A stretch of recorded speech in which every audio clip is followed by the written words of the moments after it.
Sveiki visi. Šiandieną vis dėlto nusprendžiau bėgti lauke, nors ir turėjau daryti intervalus ir norėjau daryti tai salėje, ant bėgti tokia šiltai, bet saulė šviečia, labai graži diena, tai reikia išnaudoti pietus ir prasibėgti čia. O šiaip šiandienos video idėja, tai nusprendžiau, kad vis dėlto reikia susipažinti su jumis ir papasakot, kas aš toks, ką aš čia veikiu. Ir jo, taip pat tokį intro padaryt, kad jūs galėtumėt sekti toliau mano kelionę ir žinotumėt, ne šiaip, kad aš tiesiog užsiemu sportu, bet tai vyksta daug metų. Tai va, pirmiausia, intervalai, padarau juos, grįžtu namo ir tada jums papasakosiu.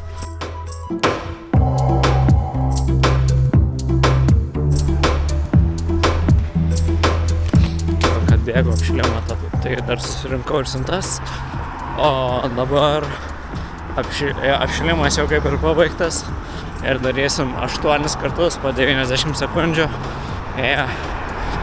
Greitai. Tai bus smagu, kaip visą laiką intervalus darant. Intervalai padaryti. Prasideda trečias.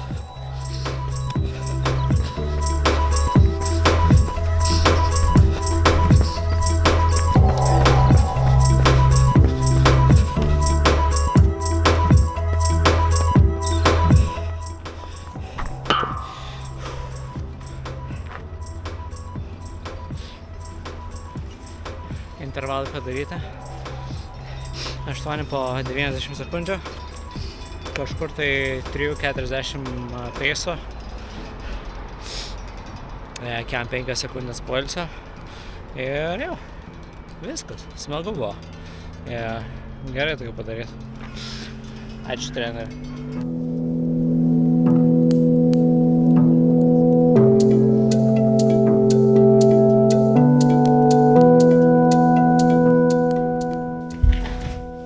Taigi, tai kas aš esu per vienas, ką aš čia veikiu ir kodėl čia save rodau. Tai aš jums ir atsakysiu. Aš esu Titas, aš beveik visą gyvenimą sportuoju, kai man buvo 7. Nusekiau savo brolį į baseiną ir jisai vėliau metė ir nuėjo žaisti krepšinį, o aš ten pasilikau nei daug, nei mažai 10 metų. Gerų rezultatų neparodžiau ir atėjo tokia šiokia tokia krizė, būnant 17, ir tiesiog nusprendžiau, kad viskas, tiesiog reikia mesti šitą reikalą ir varyti kažką kitą veikti. Nusprendžiau varyti pažaisti rankinį. Tenais pažaidžiau porą metų, visai smagu buvo, bet biškelį truputėlį išsiskyrė mano ir komandos ideologija. Todėl aš sakau, aš nebegaliu būti su šitai žmonėm, turiu išeiti švariau. Bet aišku, dar tuo metu aš pradėjau važinėti BMX-u. Gal dar biškį anksčiau.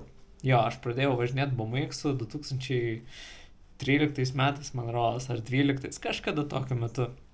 Ir tai buvo mano toks introductionas į dviračių pasaulį. Tai buvo žiauriai geri laikai, žiauriai fainai, gal kažkada kitam video plačiau papasakosiu, bet čia va truputį vizualų.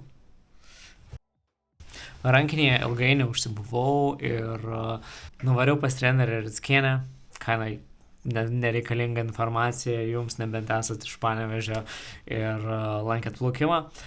Tai jinai mane priėmė dar porai metų, iki tol, kol baigiau mokyklą, susitvarkiau viską ir sugalvojau išvaryti užsienį.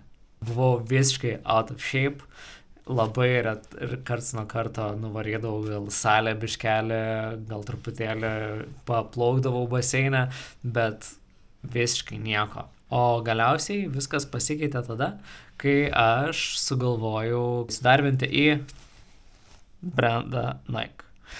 Įdomi istorija tai, kad darbinantis į Nike aš darbinausi į skateboardingo departamentą, dėl to, kad galvojau, BMX-ai, skateparkas, ganėtinai panašus vaibas, tai manau puikiai pritapsiu ir pritapau iš tiesų, mane pakvietė, bet buvo tokia kriterijų, sako, Esmė yra tokia, mes tavęs negalim priimti dabar.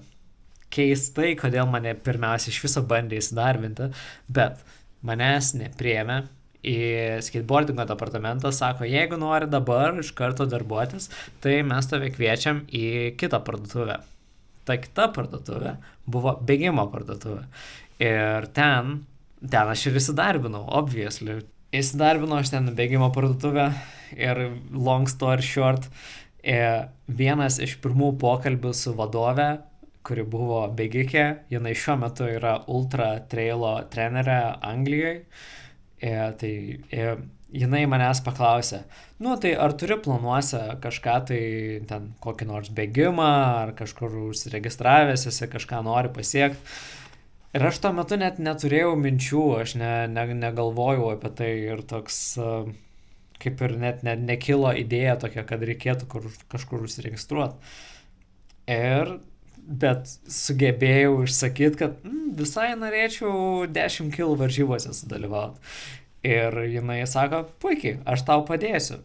Ir tenais prasidėjo visas toksai darbas, plus dar side dalykai, kurie buvo susijęs su bėgimo klubu, Nike bėgimo klubu, varydavom ten į treniruotės, aš ten pradėjau bėgioti, ten su hebrytė susipažinau. Pridėkime nuotrauką čia nais, jeigu aš ją atrasiu. Tikiuosi, kad atrasiu, nes labai cute ir labai mėly prisiminimai su šitai žmonėm. Ir taip, aš užsiregistravau į savo pirmą 10 kg bėgimą. Aš vis dar turiu numeriuką.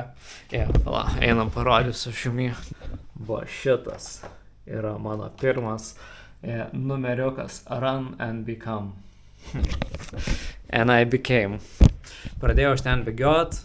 Susipažinau su žmonėm, kurie man atrodė tuo metu, kreiziškiausi žmonės pasaulyje.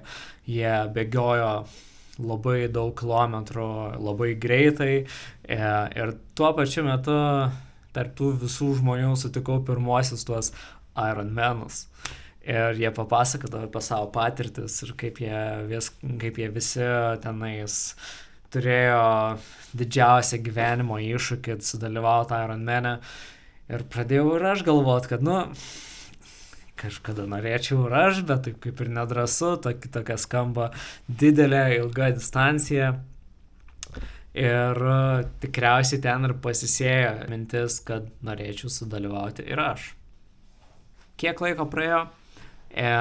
Tiksliai datų nebeprisimenu, kada aš sugalvojau tai padaryti, bet 2015 metais aš sugalvojau, kad reikia pagaliau sudalyvauti pirmam triatlone ir aš dariau sprinto distanciją Trakuose. 2015, prieš 10 metų, aš negaliu patikėti, kad jau nuo pirmo mano triatlono praėjo 10 metų. Tai tikriausiai reikėtų gal šiais metais apsvarstyti galimybę dalyvauti tame Trakų triatlone, nes būtų visai gera tokia kaip ir proga dalyvauti 10 metų. Wow. Tai va, bet ką norėjau pasakyti, tai 2015 aš sudalyvau pirmą kartą, tenais supratau, kad vis dėlto plaukti, tai kaip plaukti, visai gerai moku, bet nei dviračio aš, nei bėgti tikrai dar nesugebu ir reikėtų padirbėti. Ir po tų varžybų sugalvojau, nesugalvojau, tiesiog taip gavosi, nežinau kodėl, bet aš pradėjau dar intensyviau bėgioti. 2017 metais sugalvojau dalyvauti savo pirmam maratone. Ir po maratono praėjus metams, aš kaip ir maždaug metams, kai dar prieš pat koroną, aš sugalvojau, kad gerai, reikia komitinti ant triatlono.